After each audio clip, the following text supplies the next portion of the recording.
तर नमस्कार कृषी मित्रांनो, राम राम, नमस्कार, आदाब. तर चला, आज आपण एका परत भेटत आहोत एका नवीन सेशन मध्ये. आजचा जो काही आपला टॉपिक आहे हा करंट टॉपिक आहे. समोर येणारी तुमची जी काही एक्झाम आहे बीएससी ऍग्रीकल्चर फर्स्ट सेमिस्टर या विद्यार्थ्यांसाठी खास हे लेक्चर तयार करण्यात आलेलं आहे. तर त्या लेक्चरचं टायटल आहे how to write BSc agriculture theory exam. म्हणजे समोर तुमचं जे काही येणारी एक्झाम आहे ती एक्झाम कशा प्रकारे तुम्ही टॅकल करणार आहात, त्या एक्झामला कशा प्रकारे फेस करायचंय आणि येणारा क्वेश्चन पेपर तुम्हाला कशा प्रकारे सॉल्व्ह करायचा आहे हे आजच्या एक्झाम मध्ये आजच्या लेक्चर मध्ये आपण काय करणार आहोत पाहणार आहोत. तर हे जो आजचा व्हिडिओ बनवण्यामागचा मेन उद्देश काय आहे ते आधी आपण जाणून घेऊ. हा व्हिडिओ बनवण्यामागचा मेन उद्देश जो आहे, माझे जे काही विद्यार्थी आहेत बरेचसे विद्यार्थी मला येऊन भेटले आणि त्यांनी सांगितलं की बाबा सर, आमचा जो काही सिलेबस आहे तो चेंज झालेला आहे आणि त्या चेंज झालेल्या सिलेबस नुसार काय झालेलं आहे, तर सिलेबसच चेंज नाही झाला तर एक्झाम पॅटर्न जो आहे तो एक्झाम पॅटर्न सुद्धा काय झालेला आहे या ठिकाणी चेंज झालेला आहे. तर मित्रांनो, घाबरायची काही आवश्यकता नाहीये. तर बदल ही काय आहे, एक काळाची गरज आहे. त्याच्यामुळे बदल हे होतच राहतात. तुमच्या वेळेसच नाहीये, तर आम्ही ज्यावेळेस बीएससी ऍग्रीकल्चरला होतो त्यावेळेस आमच्या बॅचच्या वेळेस सुद्धा काय झालेलं होतं, सिलेबस चेंज झाला आणि एक्झाम पॅटर्न सुद्धा काय झालेला होता, चेंज झाला होता. त्याच्यामुळे त्याच्यामध्ये घाबरण्याची अशी काही आवश्यकता नाहीये. एक्झाम पॅटर्न जरी चेंज झालेला असेल तरी तुम्हाला जे लिहायचंय ते पर्टिक्युलरच लिहायचंय. त्याच्यामध्ये काही असं वेगळं एक्स्ट्रा किंवा काही असं वेगळं लिहिण्याची आवश्यकता नाहीये. तर ते आपण काय करणार आहोत या ठिकाणी आजच्या लेक्चर मध्ये पाहणार आहोत. तर आपलं लेक्चर जे आहे how to write question paper किंवा how to face BSc agriculture theory exam, ते एक टायटल आहे. त्यानंतर का दिलेला आहे हा व्हिडिओ, का बनवण्यात येत आहे, तर अकॉर्डिंग टू ICAR 16 कमिटी, या 16 कमिटीने काय केलेलं आहे, बीएससी ऍग्रीकल्चरचा जो काही सिलेबस आहे तो चेंज केलेला आहे आणि त्या चेंज केलेल्या सिलेबस नुसार काय केलेलं आहे, तर एक्झाम पॅटर्न मध्ये सुद्धा काय केलेलं आहे, चेंज करण्यात आलेला आहे.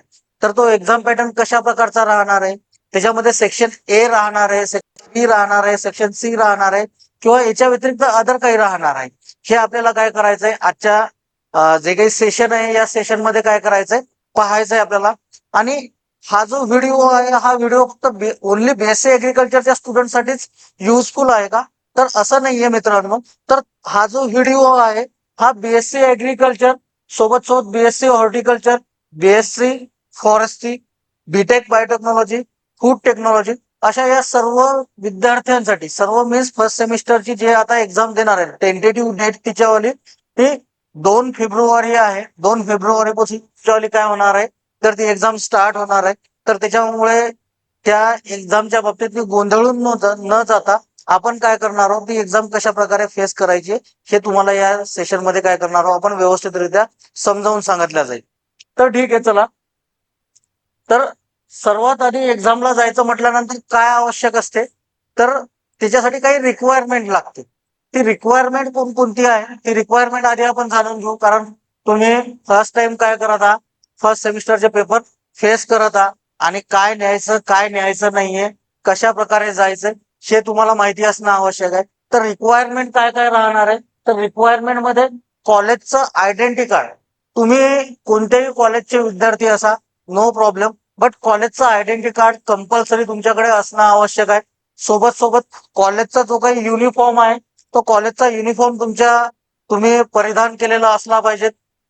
देन नेक्स्ट, जी काही तुमची एक्झाम राहते त्या एक्झाम मध्ये सर्व विषय तुमचे जे काही असतील त्या विषयाची date, course title, credit, course number सर्व मेन्शन केलेलं असते. ते हॉल तिकीट तुमच्याकडे आवर्जून असणं आवश्यक आहे. कारण ते जर नसेल तर तुम्हाला एक्झाम हॉलमधून बाहेर काढण्यात येऊ शकते. त्यासाठी हॉल तिकीट कंपल्सरी आहे. देन जे नेसेसरी गोष्टी आहेत ना त्याच्यानंतरच्या ते कोणत्या आहेत ते तुम्हाला चांगल्या प्रकारे माहितच आहे. पेन होईपर्यंत तुमच्याकडे एखादा 2 पेन एक्स्ट्रा असणं आवश्यक आहे. त्यानंतर शार्पनर, इरेझर, पेन्सिल, जे काही बऱ्याचशा वेळेस काही क्वेश्चन मध्ये डायग्राम्स विचारला देतात, नीट लेबलिंग करावं लागते, तर त्यासाठी तुमच्याकडे या सर्व गोष्टी असणं आवश्यक आहे. स्केल पट्टी, तुम्ही जे काही अट्रॅक्टिव्ह पेपरला अट्रॅक्टिव्ह करण्यासाठी जे काही लाईनिंग वगैरे ओढता वगैरे त्यासाठी तुमच्याकडे स्केलपट्टी असणं आवश्यक आहे.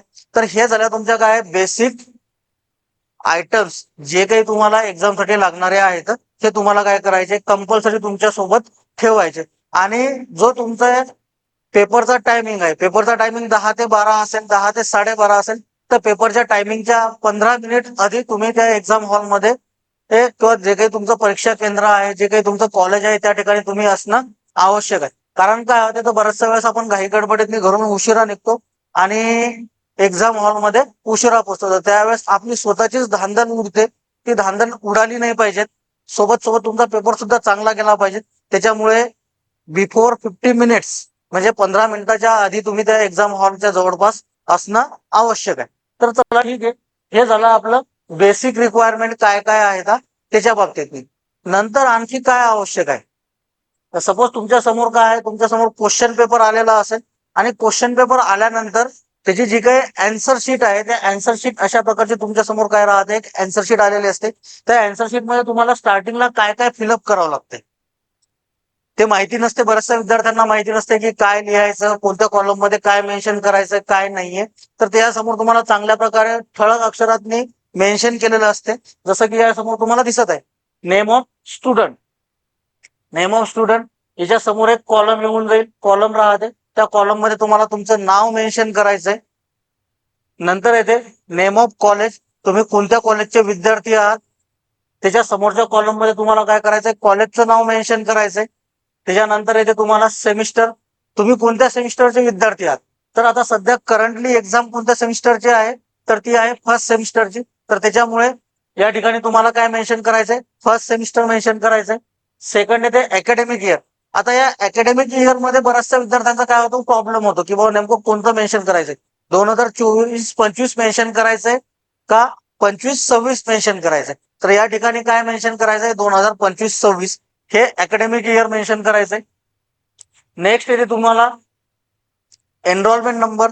हा एनरोलमेंट नंबर जो राहतो हा तुम्हाला मिळालेला आहे, तुमच्या कॉलेजने तुम्हाला दिलेला असेल. हा एनरोलमेंट नंबर 4ही वर्ष एकच राहतो, तो चेंज होत नसतो. तुमच्या डिग्री संपल्यानंतरही जर तुमच्याशी संबंधित काही प्रॉब्लेम्स आले, काही तुम्हाला माहिती लागली, तर तुम्हाला युनिव्हर्सिटीमध्ये गेल्यानंतर तुमचा एनरोलमेंट नंबर सांगितल्यानंतर तुमची डिटेल त्या ठिकाणी काय येऊन जाते, माहिती येऊन जाते. त्याच्यामुळे एनरोलमेंट नंबर कंपल्सरी या ठिकाणी मेन्शन करायचा आहे, तो विसरायचा नाहीये. नेक्स्ट येते क्रेडिट. तुमचा जो काही कोर्स आहे, हा कोर्स 1+1चा आहे, मीन्स प्रॅक्टिकलचा आहे. प्रॅक्टिकल 50 मार्काचा, थेरी 50 मार्काची आहे, किंवा थेरी 100 मार्काची, प्रॅक्टिकल 50 मार्काचा. 2+1चा आहे, 1+1चा आहे, 3+1चा आहे, किंवा 0+2चा आहे. हे या ठिकाणी काय करायचं असतं, तुम्हाला क्रेडिट मेन्शन करायचंय. नेक्स्ट येते कोर्स नंबर. आता हा कोर्स नंबर जो राहतो, तो कोर्स नंबर कशावरती डिपेंड करतो, ॲग्रोनॉमी. सपोज ॲग्रोनॉमी आहे, ॲग्रोनॉमीचा तुम्ही काय करत आहात, फर्स्ट इयरला, फर्स्ट सेमिस्टरला पहिला कोर्स शिकत आहात, म्हणून या ठिकाणी कोर्स नंबर काय राहील, ॲग्रो 111. 1 मीन्स पहिलं वर्ष, 1 मीन्स पहिलं सेमिस्टर, आणि 1 मीन्स पहिला कोर्स, फर्स्ट कोर्स. तर हे या ठिकाणी काय केलेलं आहे तुम्हाला, त्या ठिकाणी जसं ॲग्रोचं असेल, सॉइलचं असेल, सॉइल 111, एचडीएस असेल तर एचडीएस 111, किंवा एनी अदर एमडीसी असेल तर एमडीसी 111. जो कोणता तुमचा कोर्स असेल, त्या दिवसची जी काही एक्झाम आहे, त्या दिवसच्या एक्झाम मध्ये तुम्हाला काय करायचं, कोर्स नंबर चांगल्या प्रकारे मेन्शन करायचं. त्याच्या व्यतिरिक्त नेक्स्ट काय आहे, ते course title. Course title, course number, त्यानंतर credit, semester, academic year, name of college, या सर्व गोष्टी ज्या आहेत, या सर्व गोष्टी कुठे मेन्शन केलेल्या असतात, तुमच्याकडे जे काही हॉल तिकीट अवेलेबल आहे, या हॉल तिकीट वरती काय आहे, तर चांगल्या मेन्शन केलेलं असेल. बऱ्याचशा विद्यार्थ्यांना वेळेवरती कोर्स नंबर आठवत नाहीये, कोर्स टायटल आठवत नाहीये, अकॅडमिक इयर आठवत नाहीये, सेमिस्टर तर तुम्हाला माहित राहते. तर अशा वेळेस काय करायचंय, जर तुम्हाला आठवत नसेल तर तुमच्याकडे असणारं जे काही हॉल तिकीट आहे, या हॉल तिकीट वरती काय करायचंय, चांगल्या प्रकारे बघायचंय. त्या ठिकाणी ती डेट पाहायची, कोणती तारीख आहे, त्या तारखेनुसार त्या ठिकाणी सर्व गोष्टी मेन्शन केलेल्या राहतात. त्याच्यावर तर बघून, त्या हॉल तिकीट वरचं बघून सुद्धा तुम्ही त्या ठिकाणी काय करू शकता, मेन्शन करू शकता. ओके, तर ठीक आहे, हे झालंय. आता याच्यात मी एक थोडस मेन्शन करतो मी, जसं एक्झाम्पलच्या बेसवरती. आता नेम ऑफ स्टुडंट आहे, जे काही विद्यार्थ्याचं नाव असेल, कॉलेजचं नाव, त्यानंतर सेमिस्टर, फर्स्ट, आणि सोबत काय मेन्शन करायला विसरू नका, न्यू. न्यू मीन्स काय, तुमचा सिलेबस नवीन आलेला आहे आणि तुम्ही नवीन सिलेबस नुसार नवीन सिलेबसचे काय विद्यार्थी आहेत त्याच्यामुळे त्याच्यामध्ये काय मेन्शन करायचंय, एन मेन्शन करायचंय. N means new academic year 2025-26. Enrolment number बघा, एक एक्झाम्पल मेन्शन करतो या ठिकाणी. आता तुमची सिरीज जी आहे XX सिरीज आहे, XX001. आता हे एक जस्ट एक्झाम्पल मेन्शन केलंय. याच्या व्यतिरिक्त प्रत्येक विद्यार्थ्यांचा काय असू शकतो, एनरोलमेंट नंबर चेंज राहू दे. 002, 003, 111, 112, 113 किंवा जे काय असेल 225, 226, 227 असे समोर काय सिरीज तुमची सेम राहील. आपल्या पंजाबराव देशमुख कृषी विद्यापीठाच्या अंतर्गत सिरीज तुमची सेम राहणार. बट तुमचा जो काही समोरचा जो काही न्यूमेरिकल्स आहेत किंवा समोरचा जो काही आकडा आहे तो चेंज होऊ शकतो. क्रेडिट जो आहे 0+1 इज इक्वल टू 2 मेन्शन करायचंय. 1 means 50 mark theory, 50 mark practical. Course number suppose agro आहे, ऍग्रो 111, पहिलं first year, first semester, first course, अशा प्रकारे त्याचा मिनिंग होते. कोर्स टायटल जे असेल फंडामेंटल ऑफ ऍग्रोनॉमी असेल,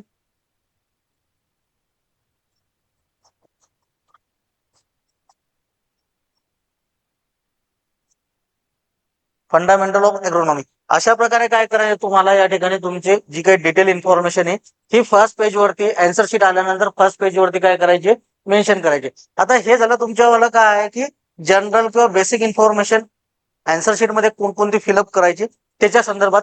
नेक्स्ट बघू आपण. नेक्स्ट आहे आता जो काही क्वेश्चनचा जो काही पॅटर्न आहे तुमच्यावाला, हा क्वेश्चन पॅटर्न कशा प्रकारचा राहतो. जे काही नवीन सिलेबस नुसार जो काही आलेला पॅटर्न आहे तो पॅटर्न कशा प्रकारचा आहे. मागं तुम्हाला एक इमेज दिसत असेल, त्या इमेज मध्ये चांगल्या प्रकारे काय केलेलं आहे, मेन्शन केलेलं आहे की तुमचा पॅटर्न कशा प्रकारचा राहणार आहे.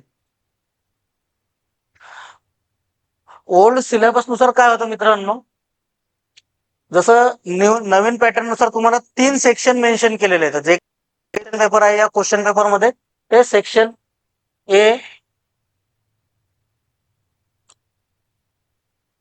सेक्शन ए, सेक्शन बी आणि सेक्शन सी अशा प्रकारे काय केलेले आहेत तुमच्यावाले. तुम्हाला त्या ठिकाणी 3 सेक्शन मेन्शन केलेले, section A, section B, section C. आता ए सेक्शन जो आहे हा कशा प्रकारचा आहे, लॉंग आन्सरशी रिलेटेड आहे.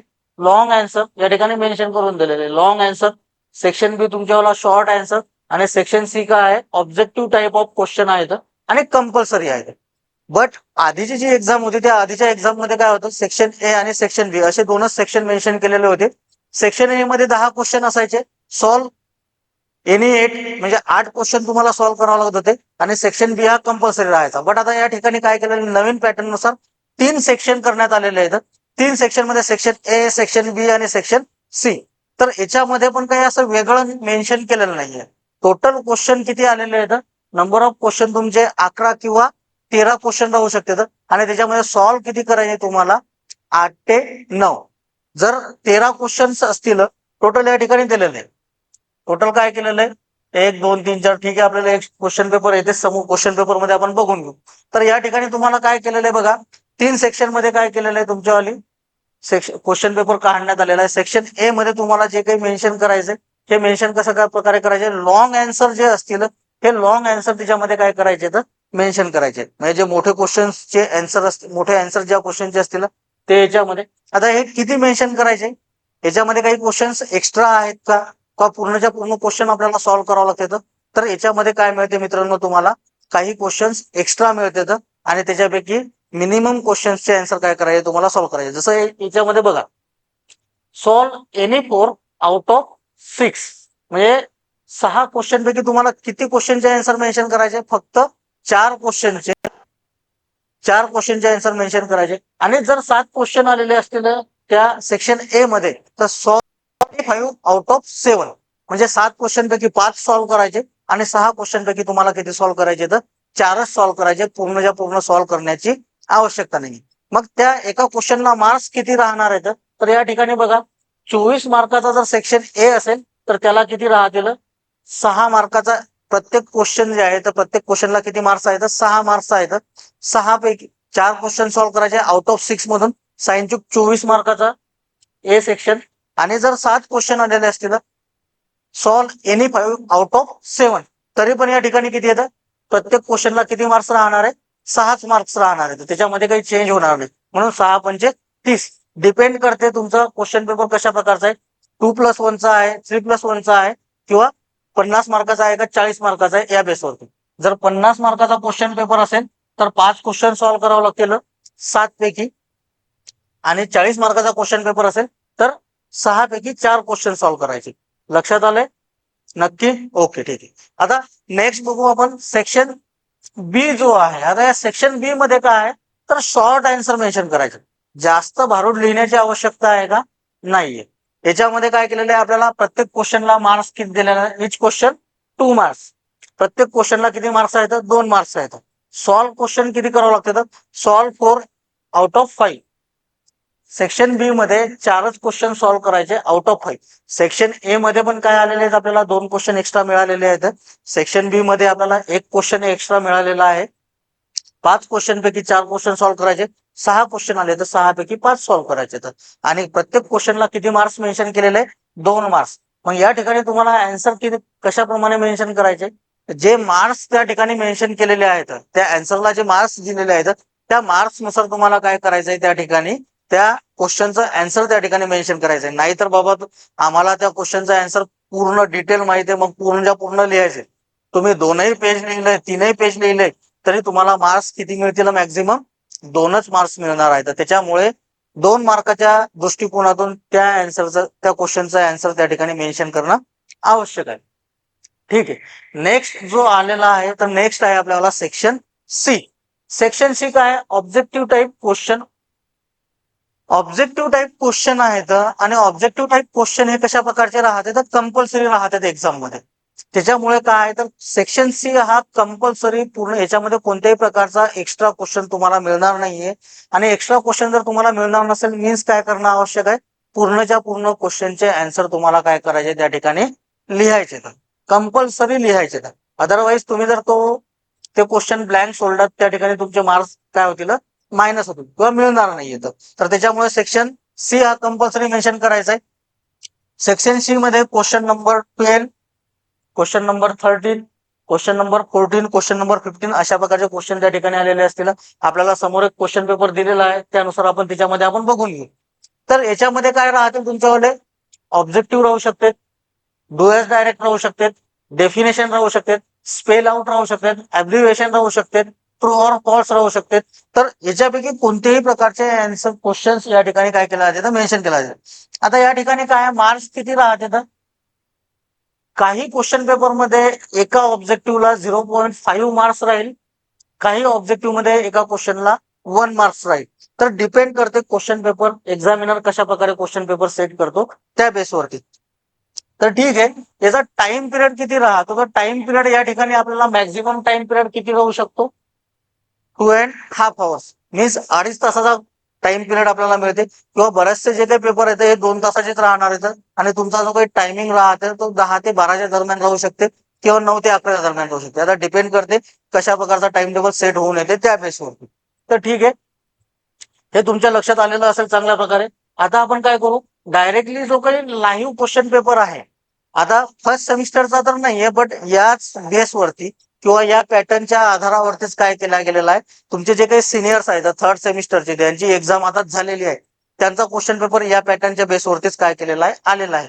तर त्या लाईव्ह क्वेश्चन पेपरचं काय करू आपण या ठिकाणी एक एक्झाम्पल घेत आहोत. त्याच्यामध्ये कशा प्रकारे क्वेश्चन आलेले आहेत आणि ते तुम्हाला कशा प्रकारे सॉल्व्ह करायचे ते आपण या ठिकाणी बघू. तर बघा मित्रांनो, या ठिकाणी जे आहे आपल्याला, या ठिकाणी काय आहे की एक 3rd सेमिस्टरचा एबीसी पॅटर्नच्या बेसवरती काय केलेला आहे क्वेश्चन पेपर आपण या ठिकाणी घेत आहोत. तो क्वेश्चन पेपर कशा प्रकारे आलेला आहे, त्याच्यामधील क्वेश्चन्स कसे आहेत, तर तुम्हाला पॅटर्न तर दाखवून दिला मी, जो ब्लँक वाला होता तो. आता डायरेक्टली लाईव्ह काय करू आपण, क्वेश्चन पेपर बघू. तर याच्यामध्ये बघा, सेमिस्टर जे आहे, सेमिस्टर 3rd न्यू जे या ठिकाणी मेन्शन केलेलं आहे. त्याच्यानंतर काय, अकॉर्डिंग टू 16 कमिटी, जो न्यू सिलेबस पॅटर्न ज्यांनी डिसाईड केलेला आहे त्याचं नाव मेन्शन केलं अकॅडमिक इयर 2025-26. त्यानंतर कोर्स नंबर जो आहे तो ASDS 232. त्याच्यानंतर नेक्स्ट दिलेलं आहे आपल्याला टायटल मेन्शन केलेलं आहे technology of milk and milk product. नंतर हवर्स दिलेले आहेत, डेट, टाइम आणि टोटल मार्क्स. हा जो काही क्वेश्चन पेपर आहे, हा क्वेश्चन पेपर किती मार्क्सचा आहे? टोटली 14 मार्क्सचा आहे. मग आता आपल्याला काय करायचं, सेक्शन ए, सेक्शन बी आणि सेक्शन सी मध्ये कशा प्रकारचे एक्झाम क्वेश्चन्स आलेले आहेत हे आपल्याला या ठिकाणी पाहायचंय, जे की तुम्हाला सांगितलं होतं. सेक्शन ए मध्ये तुम्हाला सांगितलं की सॉल्व एनी 4 आउट ऑफ 6. तेच आता आपल्याला काय आहे या क्वेश्चन पेपर मध्ये पाहायला मिळते. हे बघा, क्वेश्चन सेक्शन ए मेन्शन केलेलं आहे या ठिकाणी. Section A question number first, second, third, fourth, fifth, six, 6 question येतात. सॉल्व किती करायचे तर सॉल्व एनी 4, 4च क्वेश्चन या ठिकाणी दिलेले आहेत. मेन्शन करून दिलेलं असते. तुमच्या मनानं तुम्हाला करायची आवश्यकता नाही. त्या ठिकाणी क्वेश्चन पेपर मध्ये ऑलरेडी मेन्शन केलेलं असते. Solve any 4. किती सॉल्व करायचे? 6 पैकी 4च सॉल्व करायचे. मग आता याच्यामध्ये 4 आले. सेक्शन बी मध्ये सॉल्व एनी 4, 5 पैकी 4. आणि सेक्शन सी काय कंपल्सरी. या ठिकाणी इच क्वेश्चनला किती मार्क्स आहेत? 6 मार्क्स, जे तुम्हाला सांगितलेलं होतं. त्यानंतर परत या ठिकाणी एबी पॅटर्न 2 मार्क्स 2 मार्क्स आणि इकडे 4 आणि 4 8 मार्क्स अशा प्रकारे मेन्शन केले. आता हे झालं एक त्या बेसवरती, म्हणजे क्वेश्चन्स कशा प्रकारचे राहते हे आपण पाहू. आता तुम्हाला त्या आन्सर काय मेन्शन करायचं हे सर्वात महत्वाचं आहे. तर हे बघा मित्रांनो, समोर आलेला क्वेश्चन कशा प्रकारचा आहे हे काळजीपूर्वक जर तुम्ही चांगल्या प्रकारे वाचलं, डोकं शांत ठेवून जर वाचलं, तर त्या ठिकाणी तुम्ही त्या क्वेश्चनचा आन्सर काय करू शकता? इझिली मेन्शन करू शकता. जास्त पॅनिक होण्याची आवश्यकता नाहीये. मला माहिती आहे की तुम्ही रात्रभर अभ्यास केलेला असते, रात्र जागलेली असते. नोट्सचं front page to last page पर्यंत काय केलेलं असते? तुम्ही रीड केलेलं असते. एक नोट्स नाहीये, दुसऱ्या नोट्स नाही, मोबाईल मधून नाहीये, त्यांना सांगितले, तिसऱ्या व्यक्तीने सांगितले तिसरी नोट्स, असं भरपूर काही वाचलेले. तुम्हाला सर्व काही येते, हेही मान्य आहे. बट प्रॉब्लेम कोणत्या ठिकाणी होतो? ज्यावेळेस आपण क्वेश्चन पेपर सॉल्व्ह करण्यासाठी जातो किंवा आन्सर थेरीचा पेपर देऊन वापस येतो आणि ज्यावेळेस आपला रिझल्ट लागते, त्यावेळेस आपल्या अपेक्षेनुसार आपल्याला काय मिळत नाही येतं? मार्क्स मिळत नाही येतं. तुम्हाला तर वाटतं तुम्ही पूर्णच्या पूर्ण लिहिलेलं आहे, मी तर आन्सर खूप मोठं लिहिलंय सर, बट मला मार्क्स कमी का आले? काही जण म्हणजे सर आम्ही पूर्ण क्वेश्चन सॉल्व्ह केला, बट मी फेल कसं झालो? जे डीसी होणारे कॅन्डिडेट आहेत ते म्हणजे सर आम्ही तर एकूण एक क्वेश्चन लिहिला, बट फेल कसं झालो? तर त्याच्यामध्ये प्रॉब्लेम काय होते? तुम्ही जे वाचून गेलेले असते, तुम्हाला जे लिहायचंय, क्वेश्चन मध्ये विचारलेलं एक राहते आणि तुम्ही त्या ठिकाणी आन्सर मेन्शन करून काय येतात? दुसरंच येतात. त्याच्यामुळे ते प्रॉब्लेम तुम्हाला काय करावं लागते? फेस करावं लागते. बट असं न करता तुम्ही जर क्वेश्चन काळजीपूर्वक जर वाचला, तर तुमची जे काही तुम्हाला जे अपेक्षा आहे त्या अपेक्षेनुसार तुम्हाला काय मिळू शकतात? मार्क्स मिळू शकतात. जे ऍव्हरेज राहणारे विद्यार्थी असतील त्यांचा काय जाऊ शकतो? स्कोअर इन्क्रीज होऊ शकतो. जे फेल होणारे विद्यार्थी असतील ते काय होऊ शकतात? पास होतात. आणि जे डीसी होणारे विद्यार्थी असतील ते क्लिअर होऊ शकतात. जर तुम्ही या पॅटर्न जे सांगितलं आता त्या पॅटर्न नुसार जर तुम्ही काय केलंय, तुमच्यावाला आन्सर त्या ठिकाणी मेन्शन केलं तर. बघा, फर्स्ट क्वेश्चन मी जस्ट एक एक्झाम्पल देतो. हा झालेला क्वेश्चन पेपर आहे, बट झालेल्या क्वेश्चन पेपर मध्ये समोरचा जो एक्झामिनर आहे त्याला काय अपेक्षित असते त्यानुसार मी काय करतो या ठिकाणी फक्त एक्सप्लेन करतो. तुमचे येणारे जे काही सब्जेक्ट असतील, different subject wise different question त्या ठिकाणी येणार आहेत. बरं, तुम्हाला त्यानुसार या पॅटर्न नुसार काय करायचं त्या ठिकाणी मेन्शन करायचं. समोर दिलेलं आहे आपल्याला, discuss in detail about present status of dairy industry in India. हा फर्स्ट क्वेश्चन आहे. क्वेश्चन काय विचारलेलं आहे? Discuss in detail about present status. कशाच्या बाबतीत? मी present status of dairy industry. मग या ठिकाणी एक्झामिनरला काय अपेक्षित आहे? डेअरी इंडस्ट्रीचं प्रेझेंट स्टेटस काय आहे हे त्या ठिकाणी विद्यार्थ्यांनी लिहिणं आवश्यक आहे. इम्पॉर्टन्स लिहून चालणार आहे का? विद्यार्थी लिहिते तर फूड, त्यानंतर स्टोरेज, दुधाचं महत्व असं, दुधामुळे एनर्जी इन्क्रीज होते, दुधामध्ये एवढ्या एवढ्या प्रमाणात कॅल्शियम प्रेझेंट राहते, व्हिटॅमिन ए राहते.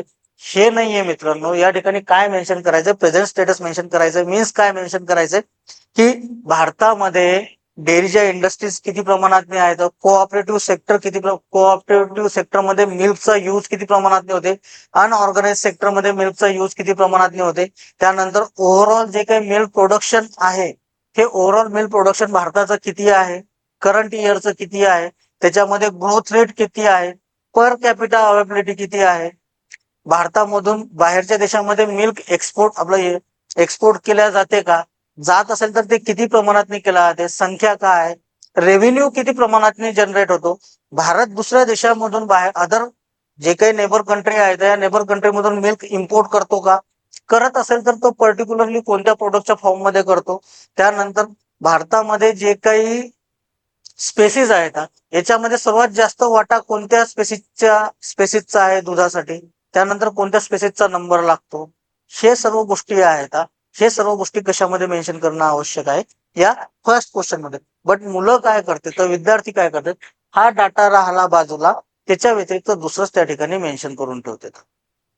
आणि सोबत सोबत काय असते की अँसर अट्रॅक्टिव्ह कशा प्रकारे बनवता येईल, समोरचा जो एक्झामिनर आहे त्याला कशा प्रकारे चांगलं वाटेल या दृष्टिकोनातून, मी समोरच्याला चांगला वाटण्यासाठी नाहीये, तर आपल्याला मार्क्स जास्त मिळवण्यासाठी आपल्याला काय करायचं असते, त्या ठिकाणी अँसर व्यवस्थित लिहायचं असते. तर ते अँसर त्या ठिकाणी काय तुम्ही थोड्याफार प्रमाणात काय केलेलं आहे, राईटअप केलेलं आहे इथपर्यंत, जी काय अँसर शीट असेल, सपोज ही अँसर शीट आहे, 50% पर्यंत तुम्ही राईटअप केलेलं आहे. मिडल पोर्शनला तुम्ही काय करा, एखादी डायग्राम पाय चार्ट काढा, ज्याच्यामध्ये तुम्ही मिल्कचं युटिलायझेशन मेन्शन करणारा, घी आहे, पनीर आहे, चीज आहे, खोवा आहे, रॉ मिल्क आहे. तर हे जे आहे अशा प्रकारे जर तुम्ही त्याचं युटिलायझेशन त्या ठिकाणी मेन्शन केलं डायग्रामच्या फॉर्म मध्ये किंवा एखाद्या ट्री डायग्रामच्या फॉर्ममध्ये, तर त्या ठिकाणी काय होऊन जातं, इझिली समोरच्याला माहित पडून जाते की बाबा नाही तुम्हाला त्या अँसर बद्दल माहिती आहे, त्या क्वेश्चनच्या अँसर बद्दल माहिती आहे, तर त्या ठिकाणी तुमचा मार्क्स डिडक्ट होण्याचे चान्सेस काय राहते तर फार कमी राहते. तर अशा प्रकारे परत तुमचा जो राईटअप आहे ते राईटअप तुम्ही काय करू शकता या ठिकाणी मेन्शन करू शकता. तर या फॉर्मॅटमध्ये काय करणं आवश्यक आहे, अशा प्रकारे तुमचे अँसर तुम्ही त्या ठिकाणी काय करा, मेन्शन करा. आता हे झालं एका क्वेश्चनच्या बाबतीत. नेक्स्ट दुसरा क्वेश्चन बघू आपण. दुसऱ्या क्वेश्चन मध्ये बघा काय मेन्शन केलेलं आहे. दुसरा क्वेश्चन दिलेला आहे, परत विद्यार्थी या ठिकाणी एक गडबड करते सेकंड क्वेश्चन मध्ये. इनलिस्ट व्हेरियस फिजिओकेमिकल प्रॉपर्टीज, काय दिलेलं आहे, इनलिस्ट दिलेलं आहे, व्हेरियस फिजिओकेमिकल प्रॉपर्टीज दिलेल्या आहेत. Enlist various physiochemical properties of milk and milk product किंवा milk and describe in short acidity, pH, freezing point. आता इनलिस्ट जे आहे तर इनलिस्ट करता बरेचसे विद्यार्थी काय करतात बाबा, पेज फिलअप करण्या दृष्टिकोनातून 1 2 3 4 5 6 म्हणजे जवळपास 12 फिजिओकेमिकल प्रॉपर्टीज आहेत, 12च्या 12 काय करायच्या, इनलिस्ट करायच्या, आणि तेवढी लाईन जी आहे रिमेनिंग हा जो स्पेस आहे हा स्पेस फ्री ठेव सोडून देतो. असं करायचं का नाहीये, मीन्स काय याच्यामधून काय दृष्टिकोनास येते, तर त्या विद्यार्थ्याला काय करायचंय, फक्त पेज फिलअप करायचे, तर असं झालं नाही पाहिजे. तर काय करू शकता तुम्ही या ठिकाणी 1 सेकंड 2 3 4 5 6 7 8 9 10 अशा दोन दोन जरी तुम्ही 5 लाईन मध्ये तुमच्या 10 फिजिओकेमिकल प्रॉपर्टीज मेन्शन करू शकता. त्यानंतर नेक्स्ट काय विचारलंय तुम्हाला, डिस्क्राईब इन शॉर्ट, कोणत्या फिजिओकेमिकल प्रॉपर्टीच्या बाबतीत एक्सप्लेन करण्यासाठी सांगितलेलं आहे, ऍसिडिटी, पीएच, फ्रीजिंग पॉईंट. पण समोर जेवढं विचारलं तेवढंच त्या ठिकाणी मेन्शन करायचं, नाहीतर तुम्ही मेन्शन करता फिजिकल स्टेट ऑफ मिल्क, त्यानंतर काय specific gravity of milk, surface tension off milk, next झालेलं बॉइलिंग पॉईंट. अरे हे विचारलंच नाही तुम्हाला क्वेश्चन मध्ये, तर तुम्ही त्याचा अँसर लिहून काय करणार आहात, तुम्हाला जेवढं विचारलं त्याचा अँसर तुम्ही लिहा. तुम्ही इंग्लिश लिहिलं, इंग्लिशला 2 मार्क्स असतील, त्यानंतर 1 मार्क्स असेल, ऍसिडिटीला 1 मार्क असेल, किंवा नेक्स्ट दिलेले 6 मार्काचा क्वेश्चन आहे, इंग्लिशला 2 मार्क, ऍसिडिटीला 2 मार्क, पीएच ला 2 मार्क, आणि फ्रीजिंग पॉइंटला तर किती व्हावं लागले तुमच्यावाले 8, म्हणजे 2 2 6 8, किंवा 6 मार्काच्या दृष्टिकोनातून तुम्हाला काय करायचं त्या ठिकाणी अँसर मेन्शन करायचं. तर जेवढं विचारलं एवढं इनलिस्ट केलेलं आहे. त्याच्यानंतर तुम्ही पीएच मेन्शन केली, पीएचच्या समोर त्याची पीएच, फ्रेश मिल्कची पीएच, काऊ मिल्कची पीएच, आणि बफेलो मिल्कची पीएच, हे एवढं झालंय.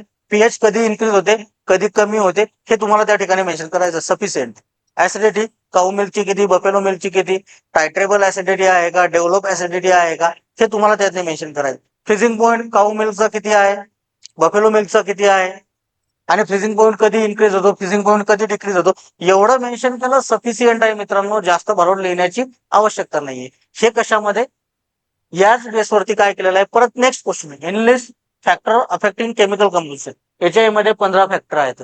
एनलिस्ट करा, आणि एक्सप्लेन करण्यासाठी काय विचारलेलं आहे, explain in detail about interval of milking and season. Interval of milking, interval of मिल्किंगच एक्सप्लेन करा, सीझनच एक्सप्लेन करा, नाही तर त्या ठिकाणी विद्यार्थी लिहिते तर ब्रीड एक्सप्लेन करते, फ्रिक्वेन्सी एक्सप्लेन करते, स्पेसिस एक्सप्लेन करते, त्यानंतर फीड एक्सप्लेन करते, हेल्थ एक्सप्लेन. अरे त्याला मार्कच नाहीये तर ते एक्सप्लेन करून काही फायदा आहे का, नाहीये. तर जेवढं विचारलं तेवढंच. त्याच्यामुळे म्हणत आहो की बाबा तुम्ही काय लिहिता, तुम्हाला वाटतं की आम्ही आन्सर तर भरपूर लिहिलंय बट मार्क्स का मिळत नाहीत, कारण प्रॉपर आन्सर लिहिलं नाहीये. जे विचारलं तेवढंच त्याच्यामध्ये मेन्शन करणं आवश्यक आहे. ओके, तर चला ठीक आहे, हे झालं एक या बाबतीतली. आता नेक्स्ट काय प्रॉब्लेम होते बघा,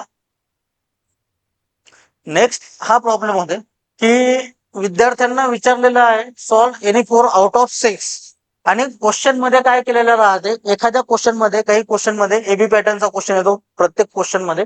जसं आता याच्यामध्ये क्वेश्चन नंबर 5 आणि क्वेश्चन नंबर 6 याच्यामध्ये 2 सब क्वेश्चन मेन्शन केलेले आहेत. विद्यार्थ्यांना काय वाटते की आपण क्वेश्चन नंबर 5 मधील ए सॉल्व्ह केला, बी आपल्याला येत नाहीये, क्वेश्चन नंबर 6 मधील बी सॉल्व्ह केला, मीन्स एक क्वेश्चन आपला काय झाला, फुलफिल झाला. तर असं होत नाहीये. तुम्ही ए सॉल्व्ह केला मीन्स काय झालंय, तुमचा क्वेश्चन नंबर 4 तुम्ही 5 सॉल्व्ह केला, क्वेश्चन नंबर 6 मधील बी सॉल्व्ह केला मीन्स काय झालंय, तुमचं क्वेश्चन नंबर 6 च आन्सर मेन्शन केलं. आणि वरती तुम्ही काय केलेलं आहे, 1 2 3, मग अशा प्रकारे तुम्ही किती क्वेश्चनचे आन्सर मेन्शन केलेले आहेत, 5 क्वेश्चनचे.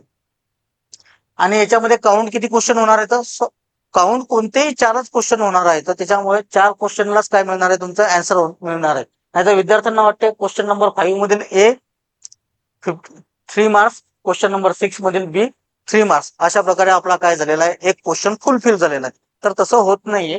तुमच्या याच्यापैकी या 2 पैकी कोणताही एकच क्वेश्चन काय केला जाते, क्वेश्चनचा आन्सर काय केला जाते, त्या ठिकाणी ग्राह्य धरला जाते. ओके, आता हे झालं या बाबतीत.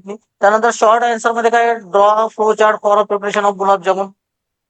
गुलाबजामुनची फ्लो चार्ट विचारलेला आहे. फ्लो चार्ट सेंटेन्स वाईज लिहिण्याची आवश्यकता नाहीये. त्या ठिकाणी तुम्ही वरती receiving of milk, standardisation of milk, त्यानंतर प्री हिटिंग ऑफ मिल्क, म्हणजे हे जे आहे तुम्ही या फॉर्मॅटमध्ये काय करू शकता, एक फ्लो चार्ट मेन्शन करू शकता. फ्लो चार्ट विचारला म्हणून फ्लो चार्टच्या फॉर्मॅटमध्ये, जर दुसरं काही विचारलं असतं तर दुसऱ्या फॉर्मॅटमध्ये. देन नेक्स्ट काय दिलेलं आहे, गिव्ह द ऑब्जेक्टिव्ह ऑफ फजई. फक्त फजईचे ऑब्जेक्टिव्हच मेन्शन करा, बाकी दुसरं काही मेन्शन करण्याची आवश्यकता नाही. नाहीतर तिची इस्टॅब्लिशमेंट शॉर्ट मध्ये जर आन्सर असेल, तुम्हाला येत असेल प्रॉपर, तर तुम्ही त्यामध्ये मेन्शन करू शकता आणि खाली ऑब्जेक्टिव्ह मेन्शन करू शकता. त्यानंतर ऍडव्हान्टेजेस आणि डिसएडव्हान्टेजेस विचारलेले आहेत होमोजिनायझेशनचे.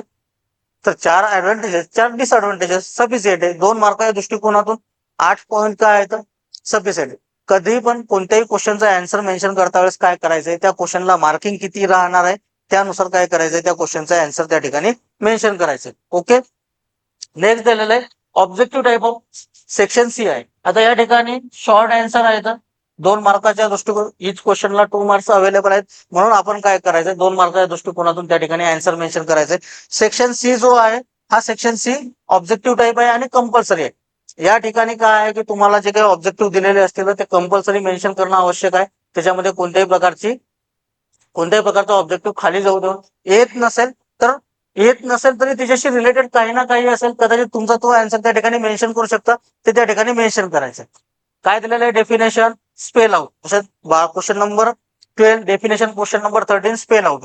तर डेफिनेशन मध्ये डेफिनेशन, स्पेल आउट मध्ये त्याचा लॉंग फॉर्म मेन्शन करायचा. कधी ट्रू फॉल्स येऊ शकते, कधी फिलिंग द ब्लँक्स येऊ शकते, कधी आन्सर इन वन वर्ड येऊ शकते, कधी डू एज डायरेक्ट येऊ शकते. तर याच्यामध्ये काय आहे, तर कोणत्याही प्रकारचे ऑब्जेक्टिव्ह मध्ये कोणत्याही प्रकारचे आन्सर इन वन वर्ड वाले एका मार्कासाठी त्या ठिकाणी मेन्शन केला जाते. आता हे झालं तुमचं कोणत्याच्या बाबतीतली, तर लाईव्ह क्वेश्चन पेपर तुमचा कसा राहणार आहे त्या बाबतीतली. आता नेक्स्ट बघू आपण, नेक्स्ट काय राहणार आहे तुमच्या आन्सर शीट कशा प्रकारची राहणार आहे. येणारी आन्सर शीट जी आहे ती आन्सर शीट आपण या ठिकाणी घेतलेली आहे.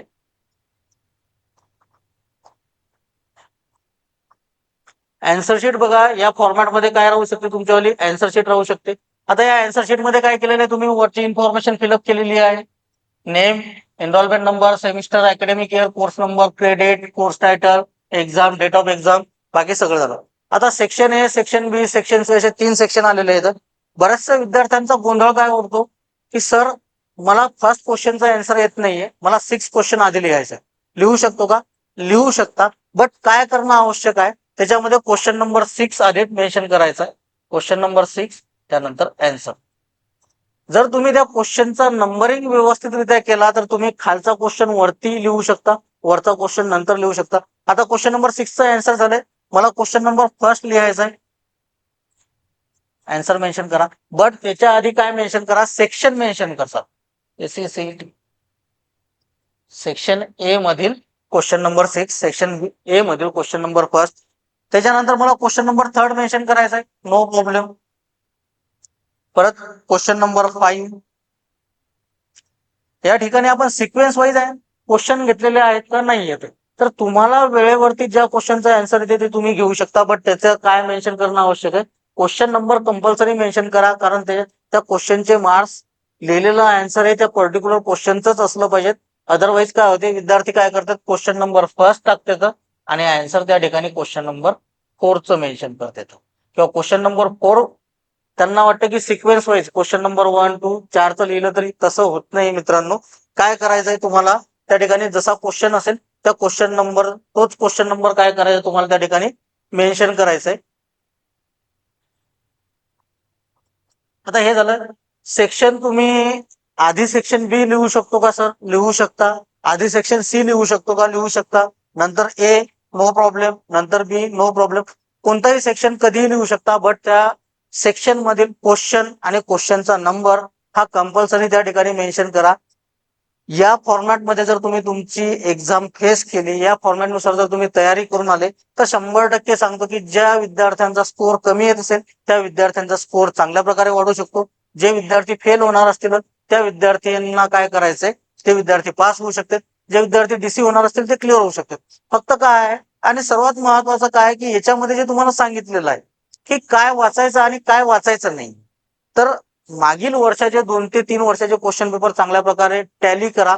त्याच्यामध्ये कोणत्या क्वेश्चन वरती जास्त भर दिलेला आहे ते क्वेश्चन काय करायचे, एका साईडला बाजूला लिहून ठेवायचे आणि त्या क्वेश्चनला काय करायचंय, आधी त्या क्वेश्चनचा अभ्यास करायचा. नाहीतर काय होतं की आपण first page to last page पर्यंत वाचतो, पण आपल्याला काय वाचायचं आणि काय वाचायचं नाही हे जर आपल्याला समजलं नाहीये, तर त्या ठिकाणी काय उडतो, आपल्याला गोंधळ उडतो. तर त्याच्यामुळे काय आवश्यक आहे मित्रांनो, की काय काय वाचायचंय ते आधी एका साईडला शॉर्टलिस्ट करून घ्या. कोणकोणत्या गोष्टीवरती जास्त प्रमाणात फोकस केलेला आहे एक्झामिनरना, कोणत्या चॅप्टरवरती, ते चॅप्टर एका साईडला करा आणि ते चॅप्टर आधी काय करा, रीड करा.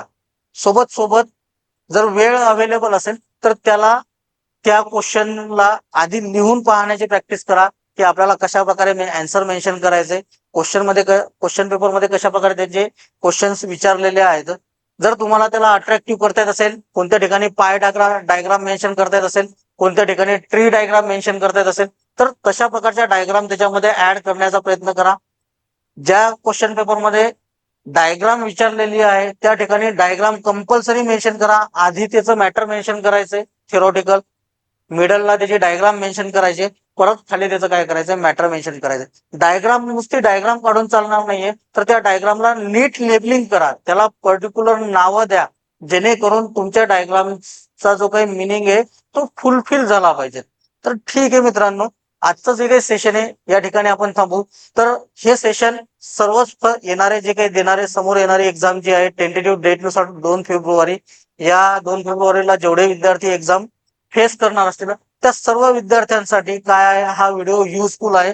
त्यामुळे या व्हिडिओला जेवढे जास्त तुम्ही शेअर करू शकता तुमच्या बॅचमेट सोबत, तेवढे जास्त शेअर करा, त्याला लाईक करा, फॉलो करा आणि सबस्क्राईब करा, जेणेकरून अशाच प्रकारचे नवनवीन जे काही व्हिडिओ असतील ते तुमच्यापर्यंत पोहोचतील.